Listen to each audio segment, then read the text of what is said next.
بسم اللہ الرحمن الرحیم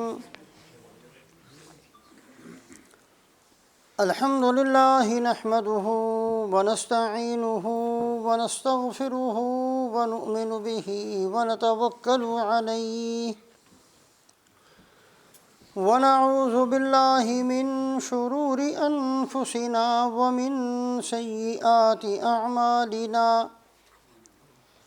من يهده الله فلا مضل له ومن يضلله فلن تجد له وليا مرشدا أما بعد فقال الله تبارك وتعالى أعوذ بالله من الشيطان الرجيم بسم الله الرحمن الرحيم يا أيها الإنسان إنك كادح إلى ربك كدحا فملاقيه فأما من أوتي كتابه بيمينه فسوف يحاسب حسابا يسيرا وينقلب إلى أهله مسرورا وَأَمَّا مَنْ أُوتِيَ كِتَابَهُ وَرَاءَ ظَهْرِهِ فَسَوْفَ يَدْعُو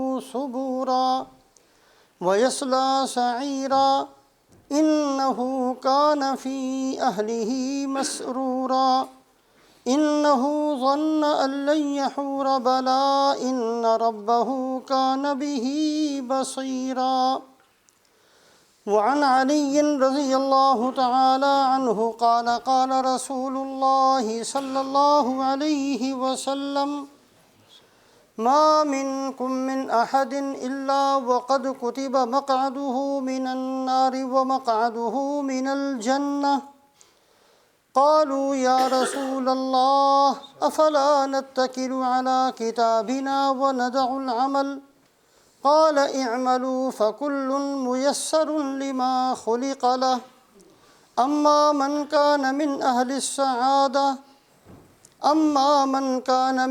السعادة فسييسر لعمل السعادة وأما من كان من أهل الشقاوة فسييسر لعمل الشقاوة ثم قرأ فأما من أعطى واتقى وصدق بالحسنى فسنيسره لليسرى أو كما قال رسول الله صلی اللہ علیہ وسلم۔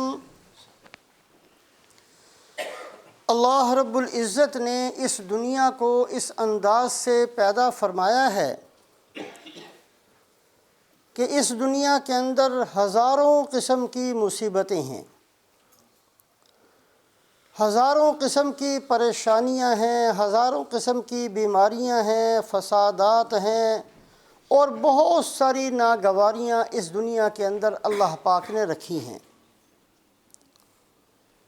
جو انسان بھی اس دنیا کے اندر آتا ہے وہ بہت ساری تکلیفوں کو سہتا ہے، بہت ساری ناگواریوں کو برداشت کرتا ہے، بہت سے مصائب کا سامنا کرتا ہے، بہت سی بیماریوں کو بھگتتا ہے اور اس طریقے سے اپنی زندگی کے دنوں کو پورا کرتا ہے۔ پوری زمین پر اگر تلاش کر کے کسی بہت ہی بڑے کامیاب ترین انسان کا انتخاب کیا جائے اور پھر اس سے اگر پوچھا جائے کہ آپ یہ بتائیے کہ آپ کو تو کوئی پریشانی نہیں ہے، وہ کہے گا جتنی پریشانیاں مجھے ہیں شاید کسی کو بھی نہ ہوں۔ ایک بندہ بھی پوری روئے زمین پر ایسا تلاش نہیں کیا جا سکتا جو یہ کہے مجھے کوئی پریشانی نہیں ہے، مجھے کبھی کوئی ناگواری پیش نہیں آئی، مجھے کبھی کوئی بیماری پیش نہیں آئی، میں کسی مصیبت کا شکار نہیں ہوا۔ ایک بندہ بھی پوری دنیا کے اندر ایسا نہیں مل سکتا، اس لیے کہ اللہ رب العزت نے اس دنیا کو دار الامتحان بنایا ہے، یہ امتحان کی جگہ ہے۔ ہر انسان نے بہت سی مصیبتیں سہنی ہیں، بہت سی بیماریوں کو برداشت کرنا ہے، بہت ساری ناگواریوں سے گزرنا ہے اس دنیا کے اندر۔ اسی بات کو اللہ رب العزت نے 3 قسمیں کھا کر بیان فرمایا۔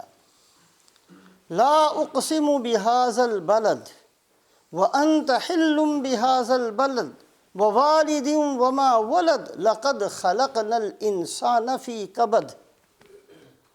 اللہ فرماتے ہیں میں قسم کھاتا ہوں مکہ شہر کی، اے محمد صلی اللہ علیہ وسلم میں قسم کھاتا ہوں آپ کی ذات کی، اور میں قسم کھاتا ہوں دنیا کے ہر باپ کی اور ہر بیٹے کی۔ اور 3 قسمیں کھا کر اس بات کو اللہ بیان فرماتے ہیں لقد خلقنا الانسان فی کبد، ہم نے پیدا ہی ہر انسان کو محنت اور مشقت کے اندر کیا ہے۔ ناممکن ہے کہ کوئی ایک بندہ بھی پوری دنیا کے اندر ایسا مل سکے جو یہ کہے مجھے کوئی پریشانی نہیں، میں نے زندگی گزاری ہے کبھی مجھے دکھ پیش نہیں آیا، میں نے زندگی گزاری ہے کبھی مجھے کوئی ناگواری پیش نہیں آئی، ایک بندہ بھی پوری زمین کے اندر نہ ملا ہے نہ مل سکتا ہے۔ اللہ پاک قسم کھا کر اس بات کو بیان فرماتے ہیں۔ ابھی جو آیت شریفہ پڑھی گئی اس میں اللہ فرماتے ہیں یا ایھا الانسان انک کادح الی ربک کدحا فملاقیہ، اے انسان جب تو اللہ سے ملے گا، اللہ کے پاس پہنچے گا تو بہت ہی تھکا ہارا ہوگا۔ دنیا کے اندر جب دنیا کی زندگی پوری کر کے کوئی انسان دنیا چھوڑ کر جاتا ہے تھکا ہارا جاتا ہے، بہت کچھ اس نے سہا ہوتا ہے، بہت کچھ اس نے برداشت کیا ہوتا ہے، بہت کچھ اس نے دیکھا ہوتا ہے، بہت کچھ اس نے بھگتا ہوتا ہے۔ بڑا خوش نصیب ہوگا وہ آدمی کہ جب اللہ کے پاس پہنچے اللہ اس کی ہر تکلیف کا بدلہ اس کو دیں۔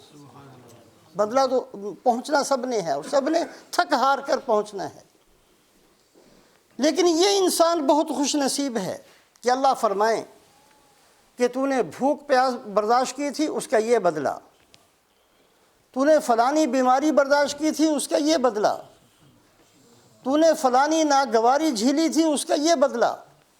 ساری زندگی کی پریشانیاں گنوا گنوا کر اللہ اس کو بدلہ دیں۔ حدیث پاک کے اندر آتا ہے کہ جب اللہ پاک تکلیفوں پر قیامت والے دن کسی ایمان والے کو بدلہ دیں گے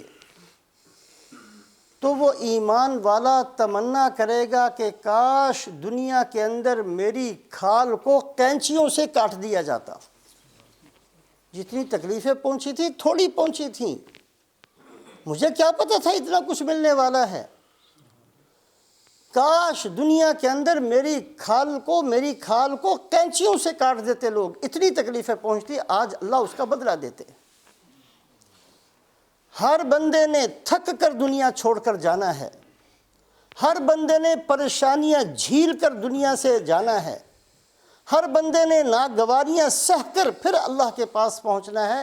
بڑا خوش نصیب ہوگا وہ آدمی جس کی ہر چھوٹی چھوٹی تکلیف کا بدلہ گنوا گنوا کر قیامت والے دن اللہ اس کو دیں گے۔ بڑا بد نصیب ہوگا وہ انسان جس کی کسی تکلیف کا کوئی بدلہ نہیں، تکلیفیں اس نے بھی برداشت کی، بیماریاں اس نے بھی سہیں، ناگواریاں اس نے بھی دیکھیں، مصیبتوں کا سامنا اس نے بھی کیا، بہت ساروں سے گالیاں اس نے بھی کھائیں، بہت ساروں کی ناگواریاں اس نے بھی برداشت کیں، لیکن اللہ کے پاس پہنچے اور اس کی کسی تکلیف کا کوئی بدلہ اس کے لیے نہ ہو۔ بڑا بد نصیب ہوگا قیامت والے دن یہ بندہ۔ ترمذی شریف کی روایت ہے، رسول پاک علیہ الصلاۃ والسلام ارشاد فرماتے ہیں یجاء بابن آدم کأنہ بزج،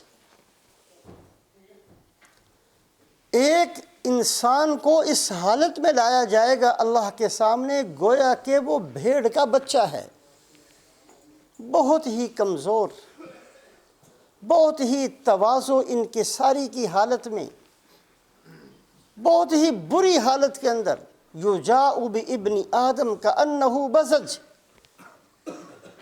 بہت بیچارہ بودی حالت کے اندر، کمزور حالت کے اندر اللہ کے سامنے لا کر کھڑا کر دیا جائے گا۔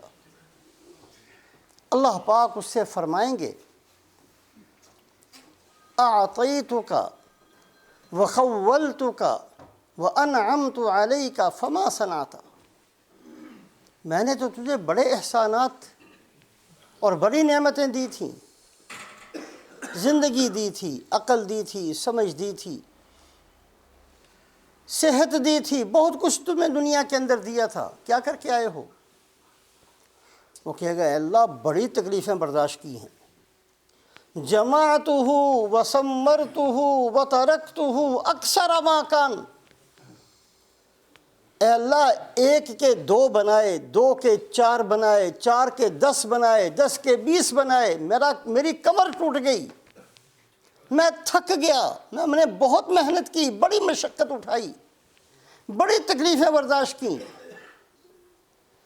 اور جتنا میرے پاس تھا اس سے کہیں زیادہ بڑھا چڑھا کر اکٹھا کر کے میں نے دنیا کے اندر چھوڑ کر پھر آپ کے پاس آیا ہوں، آپ مجھے ایک موقع دیں، میں سارے کا سارا لا کر آپ کو دکھا دیتا ہوں۔ اللہ فرمائیں گے نہیں، یہاں میرے پاس کیا بھیجا تھا؟ پھر وہ یہی لفظ کہے گا جمعتہ وثمرتہ وترکتہ اکثر ما کان، اے اللہ بڑی محنت میں نے برداشت کی، بڑی تکلیفیں برداشت کی، رات دن محنت کی ہے، رات دن بڑی تکلیفیں برداشت کر کر کے مال کو بڑھا کر بہت سارا چھوڑ کر پھر میں آیا ہوں، ایک دفعہ مجھے موقع تو دے، میں آپ کو لا کر دکھا دوں۔ اللہ فرمائیں گے یہاں تیرا کچھ بھی نہیں ہے، تکلیفیں تو نے برداشت کی تھیں، ناگواریاں تو نے سہی تھیں، بیماریاں تو نے برداشت کی تھی، ناگواریوں سے تو سب کچھ ٹھیک ہے، لیکن وہ میرے لیے نہیں تھا، وہ تیری اپنی خواہشات کے لیے تھا، یہاں کچھ نہیں ہے، فَيُلْقَى فِي النَّارِ، اس کو اٹھا کر جہنم میں پھینک دیا جائے گا۔ دنیا کے اندر کوئی ایک بندہ بھی نہ ایسا تھا، نہ ہے، نہ ہوگا جو یہ کہے مجھے کوئی تکلیف نہیں، ہر بندے نے تکلیفیں برداشت کرنی ہیں۔ انبیاء علیہم الصلوات و تسلیمات بھی تکالیف کے ساتھ زندگی گزارتے ہیں، اور فرعون، قارون، نمرود، شداد، حامان، ان بدبختوں نے بھی تکلیفوں کے ساتھ زندگی گزاری۔ خوش نصیب ہوگا وہ آدمی جس کی ہر تکلیف کا بدلہ ملے، اور بد نصیب ہوگا وہ آدمی جس کی کسی تکلیف پر کچھ نہ دیا جائے۔ ایک مسلمان ہونے کی حیثیت سے ہم سب اس بات کے ذمہ دار ہیں کہ آج ہم اس موقع کو غنیمت سمجھتے ہوئے اس انداز سے زندگی گزار سکتے ہیں کہ ہماری ہر تکلیف عبادت بن سکتی ہے، ہماری ہر پریشانی پر اجر مل سکتا ہے، ہماری ہر ناگواری پر اجر و ثواب کے ڈھیر لگ سکتے ہیں۔ آج میرے پاس، آپ کے پاس موقع ہے، کہیں یہ موقع ہمارے ہاتھ سے نہ نکل جائے۔ 4 چیزوں کا اہتمام ہم میں سے ہر بندہ اپنی زندگی میں کرتا رہے۔ سب سے پہلی چیز یہ ہے کہ ہر قدم پر یہ ہم نے سوچنا ہے کہ ہماری جو تکلیفیں ہیں یہ کسی گناہ کے راستے میں تو نہیں ہیں۔ آخر یہ تکلیفیں کیوں برداشت کر رہا ہوں میں؟ صبح سے شام تک جو گدھے کی طرح میں لگا ہوا ہوں، کس لیے؟ اس کے پیچھے نظریہ کیا ہے؟ اس کے پیچھے میری سوچ کیا ہے؟ میں چاہتا کیا ہوں؟ اگر سوچ غلط ہوگی کسی تکلیف پر کچھ نہیں ملے گا، سوچ ٹھیک ہو جائے گی ہر تکلیف عبادت بن جائے گی، ہر تکلیف پر اجر و ثواب لکھ دیا جائے گا۔ ایک موقع پر رسول پاک علیہ السلام نے فرمایا احدثکم حدیثا فاحفظوہ، اے میری امت ایک بات بتانے لگا ہوں، یاد رکھنا۔ ویسے تو آپ صلی اللہ علیہ وسلم کی زبان مبارک سے جو نکلا وہ یاد رکھنا ہی چاہیے۔ یہ ہماری بدقسمتی ہے کہ ہمیں کچھ بھی یاد نہیں، ہمیں ساری دنیا کی خرافات آتی ہے، ہمیں حدیث کا نہیں پتہ، ہم فضولیات کے اندر زندگی کا بہت بڑا حصہ گزارتے ہیں۔ اللہ کے نبی نے کیا فرمایا، اس کو سمجھنے کے لیے ہمارے پاس وقت نہیں ہے۔ ہم اپنی اولادوں کو ڈگریاں دلانے کے لیے تو محنت کرتے ہیں، یہ بتانے کے لیے ہمارے پاس رات دن میں کوئی وقت نہیں ہوتا کہ اللہ کے نبی نے رات کیسے گزارنے کا حکم دیا، دن کیسے گزارنے کا حکم دیا، کھانا کیسے کھانے کا حکم دیا، کس کس چیز میں کون سا حکم، کون سا طریقہ دیا، یہ ہمارے پاس وقت ہی نہیں ہے۔ تو آپ صلی اللہ علیہ وسلم کے الفاظ مبارک سامنے رکھے جائیں، بہت کم آپ صلی اللہ علیہ وسلم نے اس انداز سے بات کی ہے۔ یہ اہتمام کی وجہ سے ہوتا ہے کہ دیکھو اس کو معمولی نہیں سمجھنا۔ احدثکم حدیثا فاحفظوہ، اے میری امت ایک بات بتانے لگا ہوں، یاد رکھنا۔ انما الدنیا لاربعۃ نفر، دنیا کے اندر 4 طرح کے لوگ ہوتے ہیں۔ ایک آدمی تو وہ ہے جس کو اللہ نے سمجھ دی ہے، عقل دی ہے، علم دیا ہے، مال دیا ہے، ہر نعمت سے نوازا ہے۔ یہ آدمی اپنی ساری صلاحیتوں کو صرف اللہ کی رضا اور خوشنودی میں خرچ کر دیتا ہے۔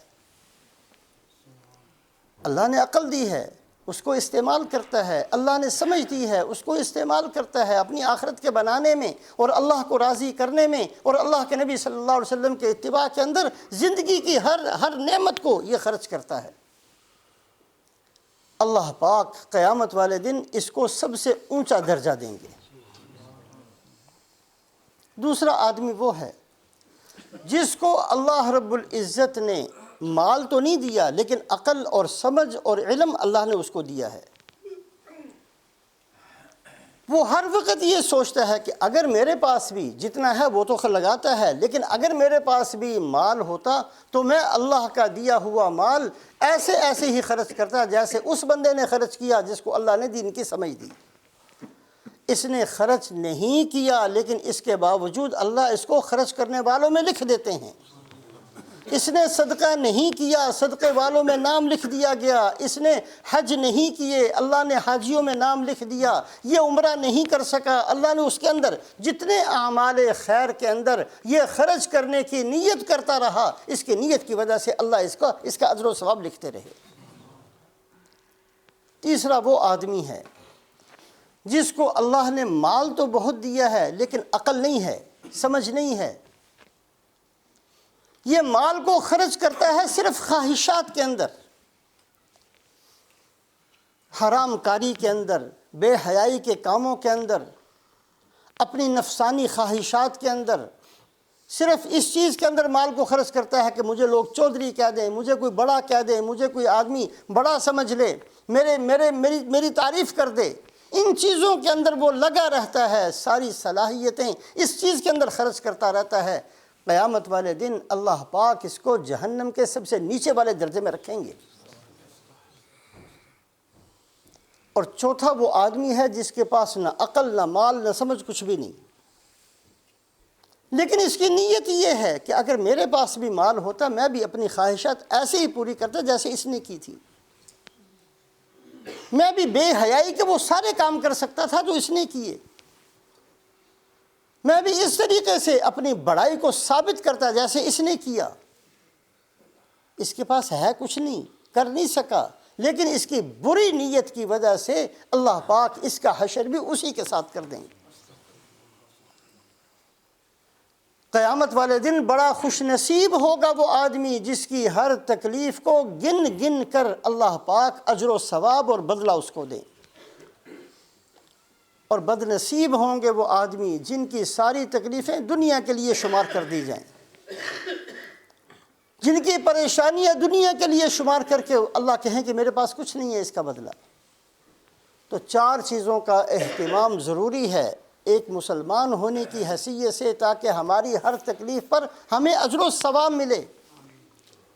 ایک تو یہ کہ ہر محنت سے پہلے، ہر تکلیف سے پہلے یہ سوچتے رہیں کہ ہماری یہ تکلیف کہیں دنیا کے کسی خواہش کی تکمیل کے لیے تو نہیں، کسی معصیت کے راستے میں تو نہیں، کسی نافرمانی کے اندر تو نہیں۔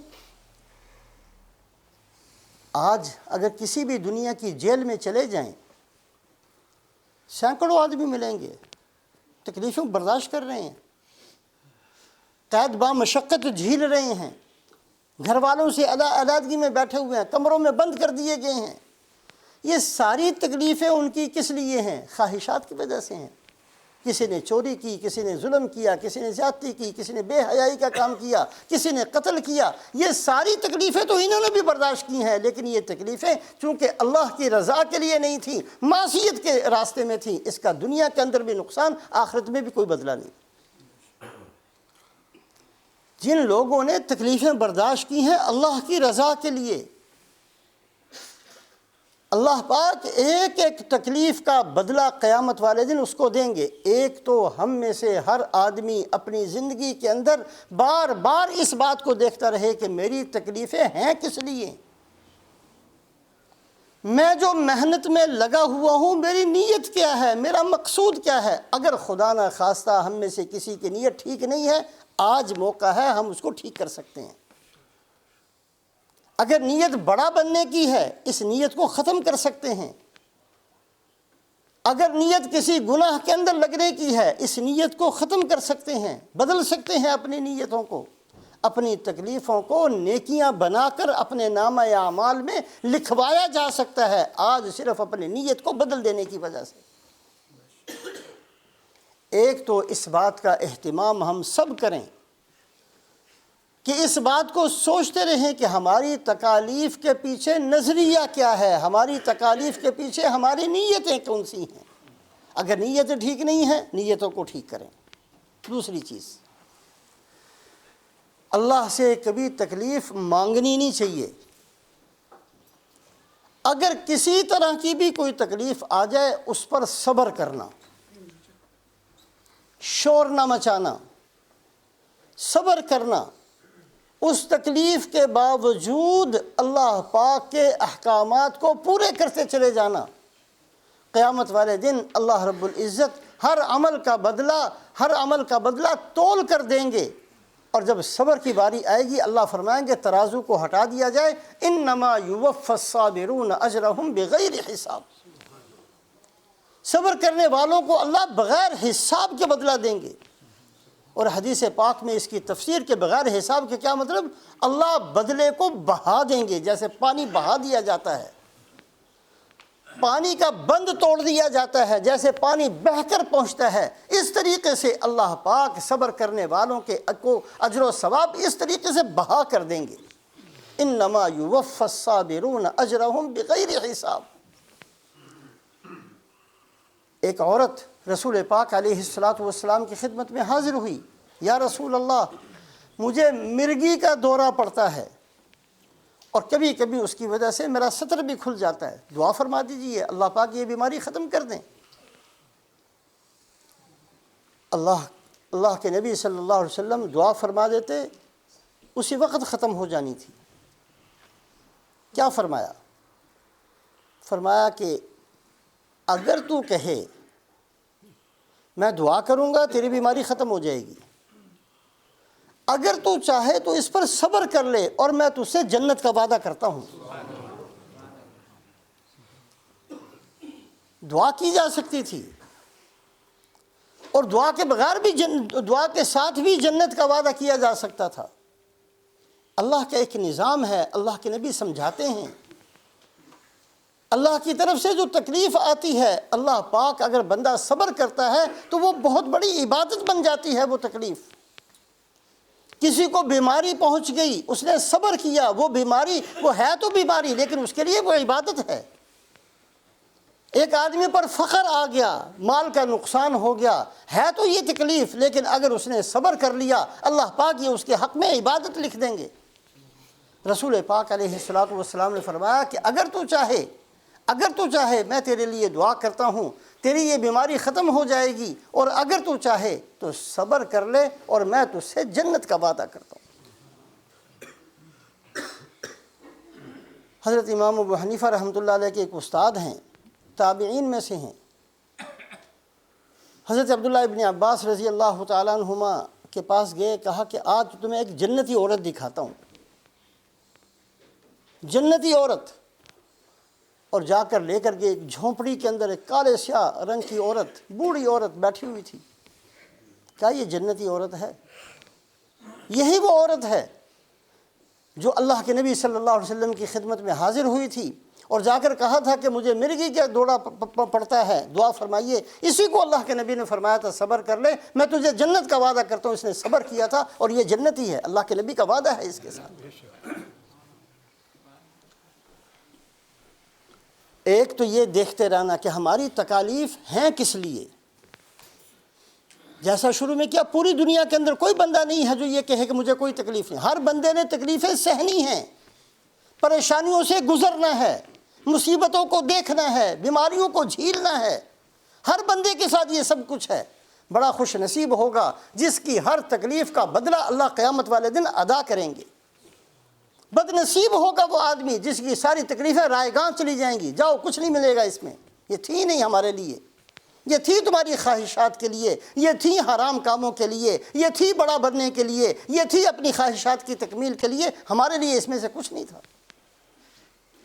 ایک تو ہر تکلیف کے پیچھے دیکھنا کہ یہ تکلیف ہے کس کے لیے، دوسری اگر کوئی تکلیف آ جائے تو اس پر صبر کرنا، اور تیسری چیز اگر کوئی تکلیف آ جائے اس کو کبھی بھی کسی کے سامنے بیان نہ کرنا، اخفاء۔ حدیث پاک کے اندر فرمایا من اصیب بمصیبت فی مالہ او نفسہ فکتمها ولم یشکها الی احد کان حقا علی اللہ ان یغفر لہ۔ کسی آدمی کو تکلیف پہنچے اس کی جان میں، اس کے مال میں، لیکن وہ چھپا لے، کسی کو نہ بتایا کہ مجھے یہ تکلیف ہے۔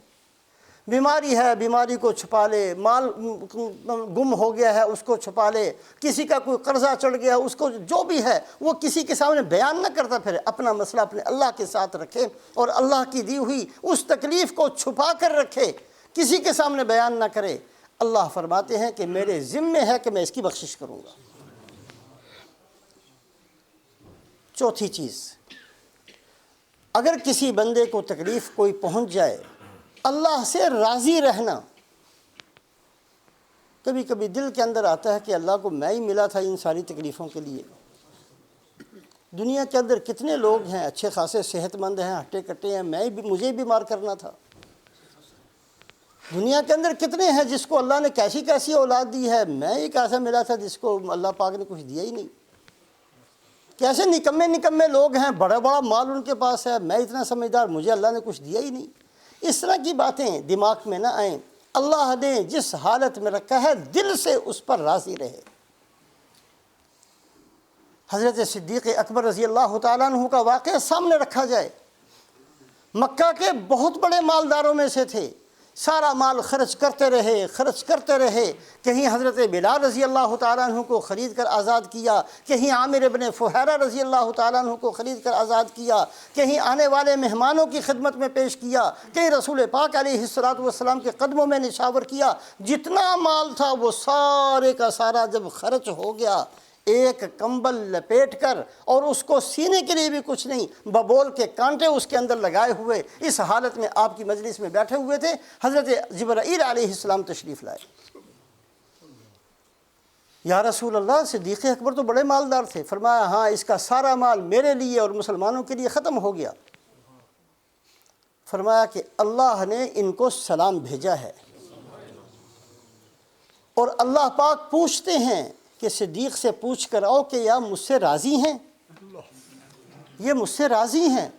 صدیق اکبر رضی اللہ تعالیٰ عنہ اسی وقت رونے لگے، انا عن ربی راض، انا عن ربی راض، انا عن ربی، میں اپنے رب سے راضی ہوں۔ جو آدمی اپنے رب سے راضی رہے کہ اے اللہ جس حالت میں آپ نے مجھے رکھا ہے میں مانتا ہوں کہ یہی حالت میرے لیے بہتر تھی۔ اگر میں بیمار ہوں، مجھے یقین ہونا چاہیے کہ اگر مجھے صحت مل جاتی، ہو سکتا ہے میں اپنی صحت کو پتہ نہیں کتنی نافرمانیوں میں خرچ کرتا۔ اگر میں غریب ہوں تو اللہ پاک نے مجھے اس حالت میں رکھا ہے، اگر مجھے مال مل جاتا پتہ نہیں میں کتنا متکبر بنتا دنیا کے اندر۔ اے اللہ جس حالت میں آپ نے مجھے رکھا ہے، آپ کی دی ہوئی اس حالت پر میں دل سے راضی ہوں۔ کبھی بھی یہ نہ ہو کہ اللہ نے میرے ساتھ کیا کر دیا، دل سے راضی رہنا۔ رسول پاک علیہ السلام نے اپنی امت کو جو استخارہ سکھایا، بدقسمتی سے آج ہم نے سارا دین ہی بدل دیا ہے۔ آج پتہ نہیں کہاں سے یہ چیزیں ہم نے نکال لیں کہ استخارہ اگر کسی کام کے لیے کیا جائے، پھر کوئی خواب نظر آتا ہے، پھر خواب میں آ کر کوئی بتا دیتا ہے، یا کوئی چیز کسی چیز کی طرف دل، یہ کہیں بھی ثابت نہیں ہے یہ چیزیں۔ کس نے کہہ دیا کہ خواب آ جاتا ہے؟ کہاں لکھا ہوا ہے کہ خواب آئے گا کہ یہ کام کر لو؟ اللہ کے نبی صلی اللہ علیہ وسلم جو صاحب وحی ہیں، اللہ کے نبی نے تو نہیں فرمایا کہ میں نے بیر معونہ کے اندر 70 قراء کو بھیجا تھا، دھوکہ دے کر لوگوں نے ان کو قتل کر دیا۔ آپ نے تو نہیں فرمایا کہ میں نے استخارہ کیا تھا اور میرا استخارہ کیسے ہو گیا۔ کتنے موقعوں پر اللہ کے نبی صلی اللہ علیہ وسلم لشکر بھیجتے ہیں، فتح بھی ہوتی ہے، شکست بھی ہوتی ہے۔ کل کیا ہوگا اللہ نہیں بتانا چاہتے کسی کو، اللہ نہیں بتا۔ اسی کے اندر ایمان والے کی یہی شان ہے کہ اللہ جو بھی آپ میرے ساتھ کریں گے میں اس پر راضی ہوں۔ مجھے نہیں پتا کہ کل میرے ساتھ کیا ہونا ہے، یہ اللہ پاک نے مخفی رکھا۔ اللہ نے نہیں بتایا کہ کس کی موت کب آئے گی، اللہ نے نہیں بتایا کہ اس کاروبار کے اندر اس کو نفع ہوگا یا نقصان ہوگا، اللہ نہیں بتاتے کہ اس کی اولاد کیسی ہوگی، فرما بردار ہوگی کہ نافرمان ہوگی، اللہ نہیں بتاتے کہ اس کا یہ جو نکاح کرے گا، یہ شادی کرے گا، یہ منگنی کرے گا، اس کے اندر بہتری ہوگی کہ نہیں ہوگی۔ اللہ نے مخفی رکھی ہیں یہ چیزیں۔ زمانے جاہلیت کے طریقے تھے یہ کہ ہمیں پہلے پتہ ہونا چاہیے کہ کیا ہونے والا ہے۔ مسلمان کے اندر یہ نہیں ہے، نہ صدیق اکبر رضی اللہ تعالیٰ عنہ کی تاریخ میں کہیں ملتا ہے، نہ حضرت عمر رضی اللہ تعالیٰ عنہ کی شان میں کہیں ملتا ہے، نہ حضرت عثمان، نہ حضرت علی۔ کسی صحابی سے کوئی ایک واقعہ تو ثابت کر کے دکھائے کہ انہوں نے کہا کہ میں نے استخارہ کیا ہے اور استخارے کے اندر یہ چیز نظر آئی ہے۔ بتائے کہاں لکھا ہوا ہے؟ کسی کوئی قرآن کے آیت سے ثابت کرے، کسی حدیث سے ثابت کرے، کسی تاریخ کے واقعے سے کوئی ثابت کرے، کہیں بھی یہ چیزیں نہیں ہیں۔ پتہ نہیں کہاں سے ہم نے سارے دین کا حلیہ بگاڑ کر استخارے کا بھی حلیہ بگاڑ دیا۔ استخارہ کرو پتہ چل جائے گا، کہاں سے کس نے کہا کہ پتہ چل جائے گا؟ استخارے کا معنی یہ ہے ہی نہیں کہ پتہ چل جائے گا۔ استخارے کا مطلب ہرگز یہ نہیں ہے کہ پتہ چل جائے گا۔ یہ غلط کہا جس نے سمجھا اس نے غلط سمجھا۔ زمانہ جاہلیت کے اندر 3-4 طریقے رائج تھے یہ پتہ کرنے کے لیے کہ کیا ہوگا۔ اللہ کے نبی صلی اللہ علیہ وسلم نے سب سے منع فرمایا۔ ایک ازلام کا طریقہ تھا۔ ازلام یہ کہتے ہیں کہ وہ تیر رکھے ہوئے تھے اور تیروں کے اندر مختلف چیزیں لکھی ہوئی تھی، کرنا چاہیے نہیں کرنا چاہیے، اللہ کا حکم ہے اللہ کا حکم نہیں ہے، اس طرح کی لکھے، اور پھر ہاتھ ڈال کر ایک تیر کو نکال لیا، جی یہ لکھا ہوا ہے، پرچیاں ڈال لی، خود ہی لکھ کر ڈال دی اور پھر ایک نکال دیا، ہاں جی ایسے کر لو۔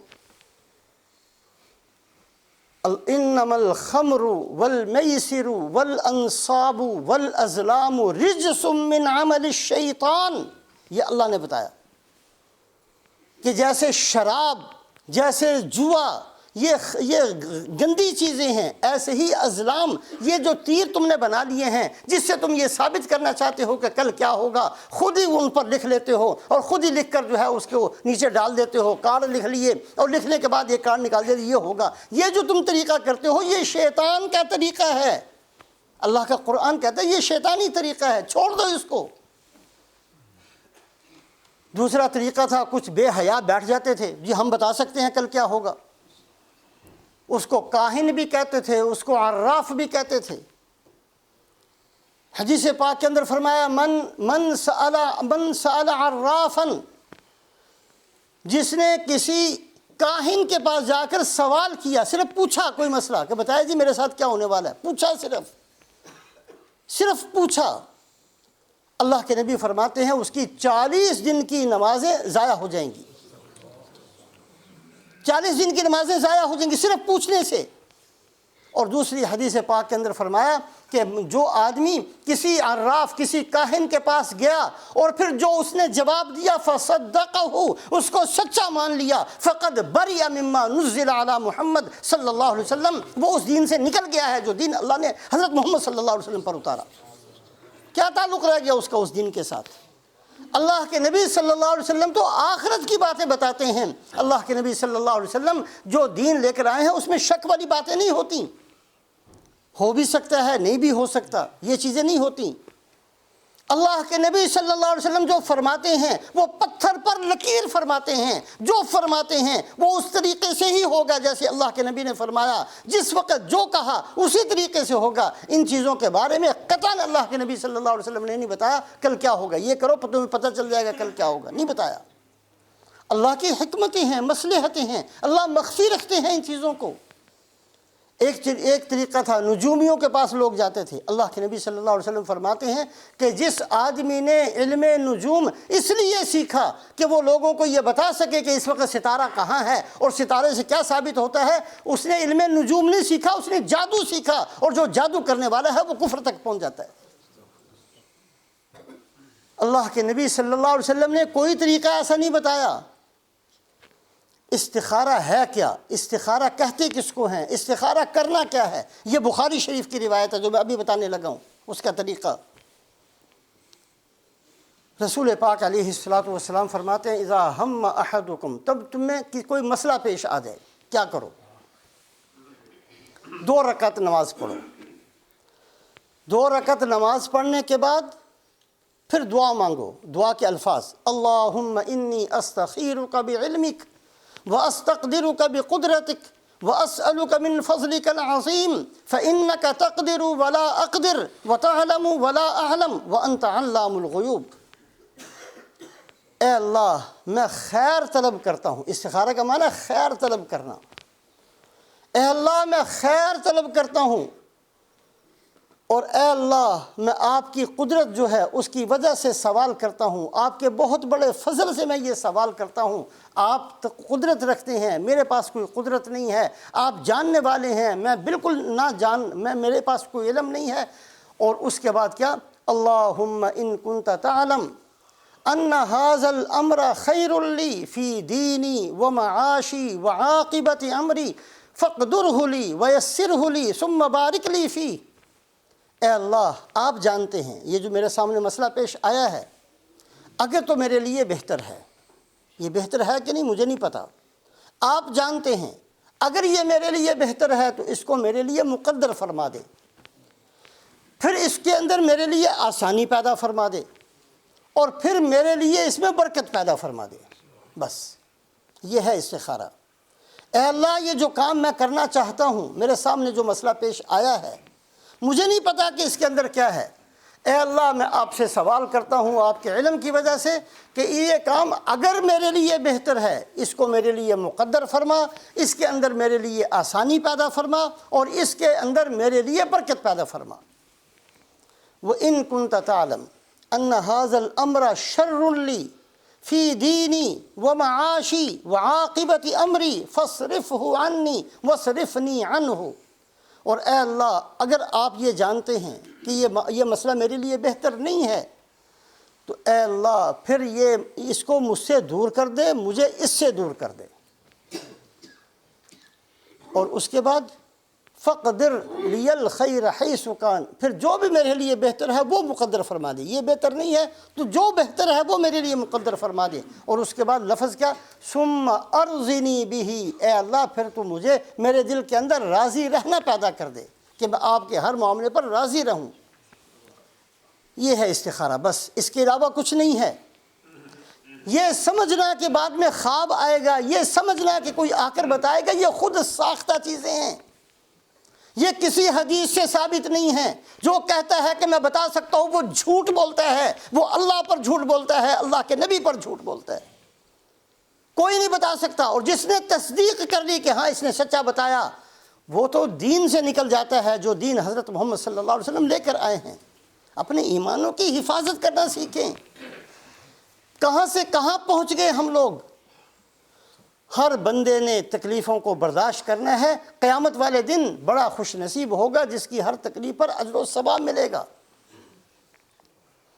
خلیفہ منصور بنو عباس کا خلیفہ ہے، سن 186 ہجری کے اندر اس نے بغداد شہر بنایا۔ پہلے بغداد شہر نہیں تھا۔ جب بغداد شہر بنایا اس کا نام رکھا مدینۃ البلاد، سارے مدینۃ الاسلام، اسلام کا سب سے بڑا شہر۔ 24,000 محلے بنائے، بڑا نقشہ بنایا اس زمانے کے حساب سے۔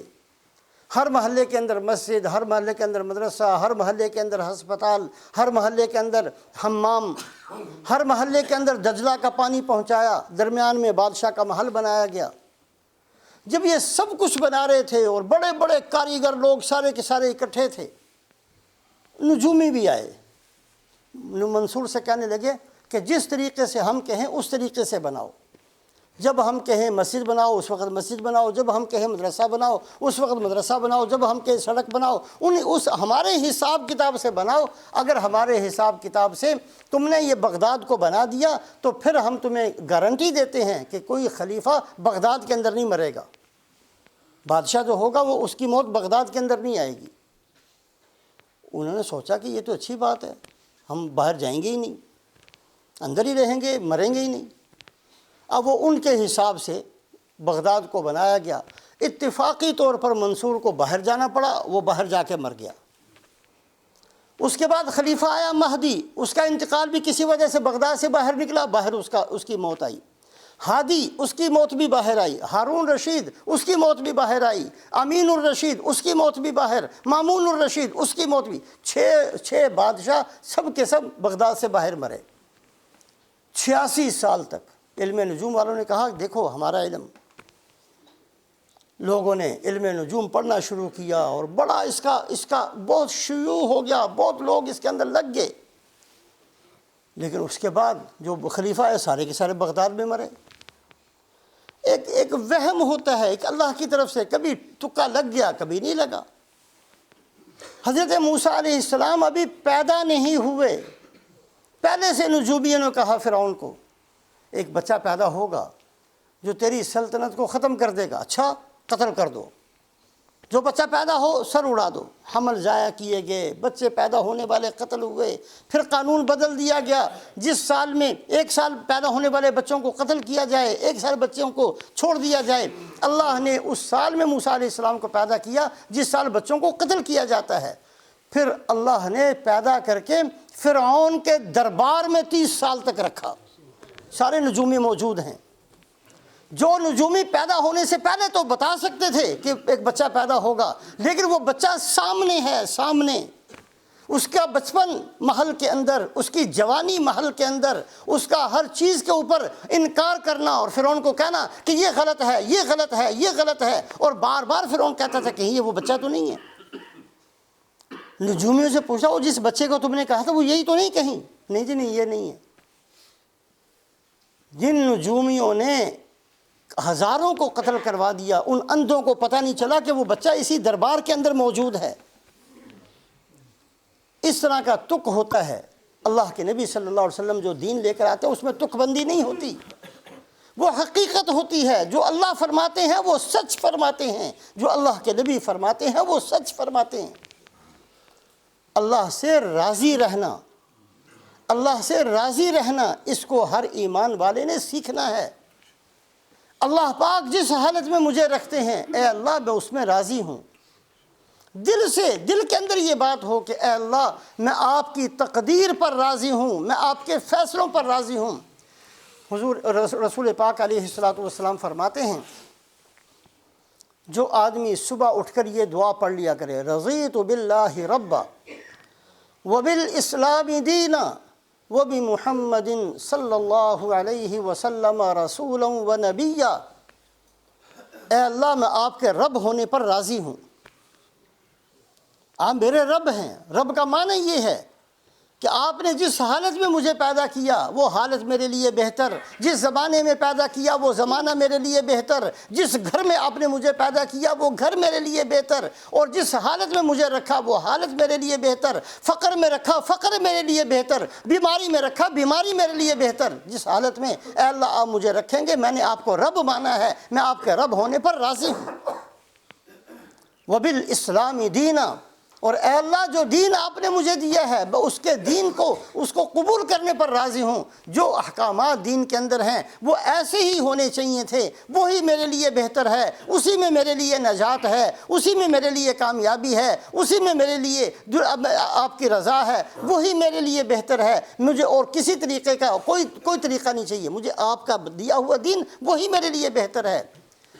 وَبِمُحَمَّدٍ صلی اللہ علیہ وسلم رسولا، اے اللہ میں آپ نے جو مجھے نبی دیے ہیں حضرت محمد صلی اللہ علیہ وسلم، یہ میری خوش نصیبی ہے، یہ میری سعادت ہے۔ میں تو اس قابل نہیں تھا کہ آپ کی امت میں مجھے، جس نبی کی امت میں آنے کے لیے نبی دعائیں کرتے رہے بغیر دعا کہ اے اللہ آپ نے مجھے اس میں پیدا فرما دیا۔ اے اللہ میرے لیے سعادت اور میرے لیے بہت بڑی بات ہے جو آدمی یہ دعا صبح 3 دفعہ پڑھ لیا کرے، قیامت والے دن اللہ اس کو فرمائیں گے کہ اتنا میں تجھے دوں گا کہ تجھے راضی کر دوں گا۔ اللہ اپنی مرضی سے نہیں، اس بندے کی مرضی سے اس کو دیں گے، کئیوں کو تو اللہ اپنی مرضی سے دیں گے، اس بندے کو کہیں گے جب میں اس وقت تک تجھے دیتا رہوں گا اور وہ کچھ تجھے دوں گا کہ تو خود راضی ہو جائے۔ اللہ سے راضی رہنا اس کو سیکھنا چاہیے۔ اگر آج ہم یہ اپنے اندر عادت پیدا کر لیں کہ اللہ سے راضی رہنا، ہمارے مسئلے حل ہو جائیں، ہماری مصیبتیں ختم ہو جائیں، ہمارا دکھ ختم ہو جائے، ہماری پریشانیاں ختم ہو جائیں۔ ایک مسلمان کیسے جیا کرتا ہے وہ ہمیں آ جائے، ہم سیکھ لیں اس چیز کو۔ ہم جو دھکے کھاتے پھرتے ہیں، ہم میں سے کوئی آدمی اس حالت پر راضی نہیں ہے جس حالت میں اللہ نے ہمیں رکھا۔ ہم ہر چیز پر اپنے آپ کو مصیبت زدہ قرار دیتے ہیں، مصیبت میں پھنس گئے، مارے گئے، پھنس گئے، پتہ کیا ہو گیا ہمارے ساتھ۔ یہ عادتیں اچھی نہیں ہیں، یہ مسلمان کی عادت نہیں ہے۔ مسلمان اللہ کی تقدیر پر راضی ہے، مسلمان اللہ کی نعمتوں پر راضی ہے، اللہ پاک کی طرف سے بھیجی ہوئی ہر چیز پر راضی ہے۔ فرمایا من سعادت ابن آدم رضاہ بما قضاہ اللہ، ایک بندے کی سعادت مندی یہ ہے کہ جو اللہ اس کے لیے رکھے یہ بندہ اس پر راضی رہے۔ اللہ سے راضی رہنا اس کو سیکھنا چاہیے، اور اللہ پاک ہم سب کو عمل کی